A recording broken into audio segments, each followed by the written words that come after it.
It's a beautiful Saturday morning out here in the backside of the Lone Wolf Golf Course. It's not open yet, of course.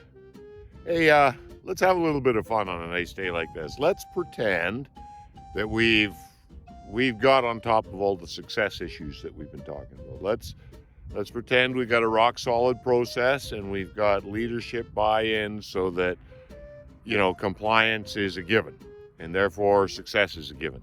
So now we get to do the good stuff, the part that at least I just love, the discussions about excellence.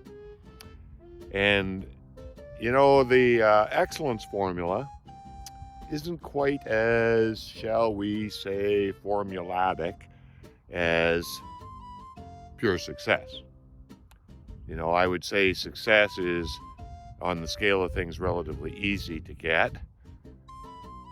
You just got to follow the rules, really. But excellence takes a little bit more. And it's a big subject. So today, let's just talk about that aspect of project execution excellence that is derived from something that we know of as momentum.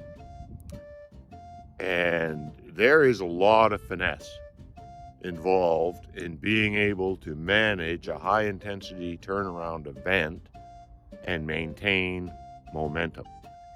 And of course, you can't beat organization. That's at the very top of the list. Well-organized events will build a momentum of their own.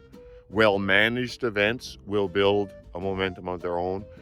You do need to establish clear hierarchy in order to have a high momentum event.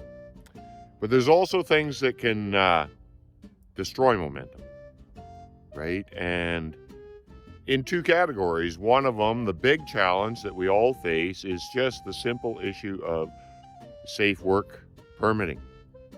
In the average facility, safe work permitting is based on the facility being online, and it is what it needs to be, and nobody's arguing against that. But in a total outage situation, it leads to easily the single biggest threat to momentum. When you start having people sitting around for 90 minutes, 120 minutes plus just to get a permit to do work, it's understandable that enthusiasm for that work also begins to fall. Interruptions to the work in general, we would consider to be interruptions to momentum, but that's not always true. A well-placed appreciation luncheon, properly managed, can actually help improve momentum. Whereas on the other hand, a more virtue posturing thing, a vice president coming in and bringing a complete halt to the work so that they can speak to the entire conglomerate crowd for 45 minutes, that's going to cost you half the day if it costs you a minute, and will serve no purpose and will be 100% momentum killer. So that's what I'm saying with managing momentum, is there's a finesse to it. And a lot of that finesse is involved in saying no to things that don't contribute to progressing the work, but will contribute to dampening the momentum. So think on it. There's no magic solution to momentum management. I'm going to be honest about that. But if you're on a site that has momentum under control, it's a great place to be.